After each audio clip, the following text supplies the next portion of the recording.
And joining me now to talk about all this, we have Tennessee Senator Marsha Blackburn. Ms. Blackburn, thank you so much, as always, for coming on. You know, Senator, I got a whole bunch of things to talk to you about. But is it possible that somebody could stop this guy, Kerry, from going out overseas and making utterly ridiculous assumptions? No coal, no carbon emissions in 10 years or so. No serious person agrees with him. And he's only making the story worse. You're right. He is making the story worse because the things he's saying are absolutely ridiculous. You're so right on that. And the thing is, when it comes to energy, we know the decisions the Biden administration is making are decisions that are very intentional. The Keystone Pipeline, now going after Line 5. These are things that are driving up the cost of energy, the price at the pump. You look at what people were paying in January, what they're paying today. We were a net exporter of energy in January, and Joe Biden has shut all of this down. And Larry, this Build Back Broke agenda that Joe Biden has, it is breaking the back of our small businesses. It is breaking people financially. It is breaking their spirit when they're talking about achieving their American dream. You know, Senator, I think Manchin's right. You look at this inflation story, which is probably worse than a whole lot of people thought 6 months ago. I'll acknowledge that, heck. But the fact is, the country does not want massive new spending. And the other fact is the Federal Reserve's still printing way too much money. But this bill should be paused. I mean, I'd like to kill it, ma'am, but the bill should at least be paused. Oh, yes, absolutely, it should be paused because, as I said, there is an intentionality to this.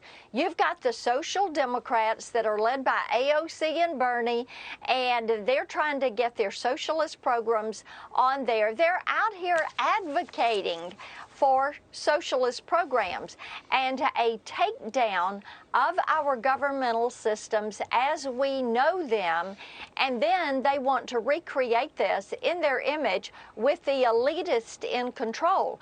This is all their plan. It is all a part of their agenda. And the sooner they can run up inflation so that people are begging the government to come do something, the sooner they can make you dependent on government from cradle to grave, daylight to dark, 24/7. And with this Bernie budget, the $3.5 trillion, which is really $5 trillion, they want to take one vote. And in that one vote, they're going to take control of your kids, their education, your health care, your bank account, the job that you can do, how you're going to run your business. This will give them the foundation that they need for total control of your life. And they're very happy with that. That is their goal. And Larry, I know you remember that inflation back in the 70s, late 70s and 80s, the Jimmy Carter days, the malaise. I remember thinking as a young adult, surely we won't see 15% inflation, and of course we did. And people today are saying, you know, I think that is where Biden is headed right now. You know, Senator, you remind me of something. You know, this business about government control, which is surely right. Yeah. I mean, this social spending plan, what Newt calls big government socialism, I think he's right. You know, they want government to raise your kids. They want government to educate your kids. And then they want government to assist you while you live the life of Riley and leisure rather than go on to work like a responsible person. It really is. They want government to substitute for families and for parents and for work. That cannot be a good thing. It isn't. And see, they want to change the way you live, the way you work, the way you control your family, and they want government to be the center of that. Remember that silly cartoon that Obama did called The Life of Julia, where Julia is totally dependent on the government for every different component of her life. And now they've done The Life of Linda, and Linda is totally dependent on the government for every component of their life. Who's this Linda person? We don't know. We don't know. But it's not me.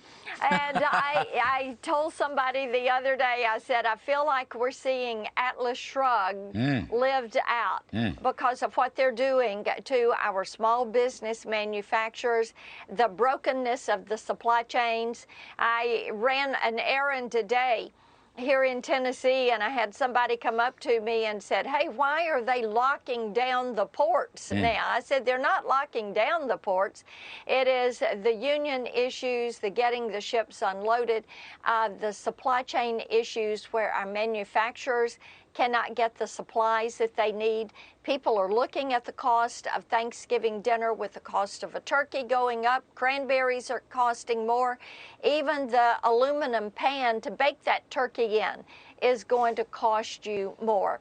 People are seeing inflation affect every single corner of their life every day. You look at the administration and, from the president on down, various spokespeople, Energy Secretary Granholm and John Kerry and White House staff, they're blaming price gouging. Like gasoline stations are just dying to price gouge, even though it's about the most competitive business in the world. I mean, it's just utter nonsense. Right. Senator Blackburn, let me ask you one more thing. It's too much fun for me not to put this on the table for you.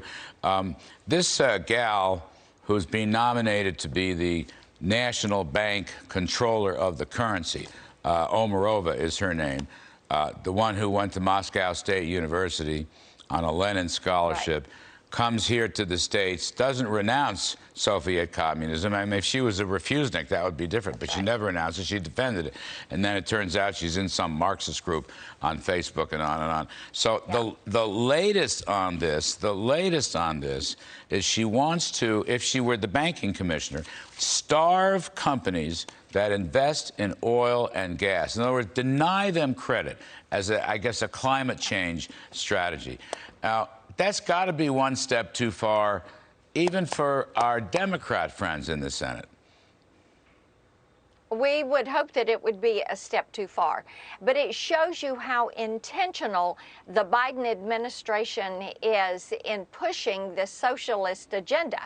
When you have people who are part of communist groups, and she is a part of that Marxist analysis and policy group, and admits it, she chose to do this, and she doesn't like the banks. And she thinks we ought to have just one bank and it ought to be the federal government.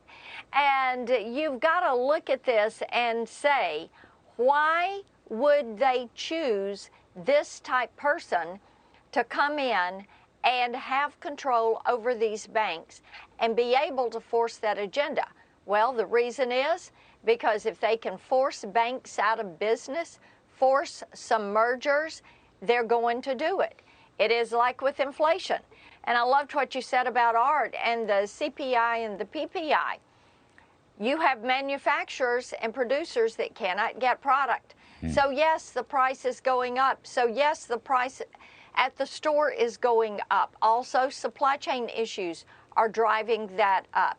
These are people intent on really sucking the air out of our economy and causing businesses to fail, causing banks to fail.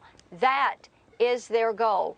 What would cause them to not wish the United States of America, our nation, our government, our citizens, to not wish them well? Right.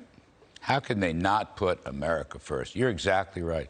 Anyway, Senator Marsha Blackburn, I could spend an hour with you. You know that. Thank you, ma'am. Appreciate it very, very much. Absolutely.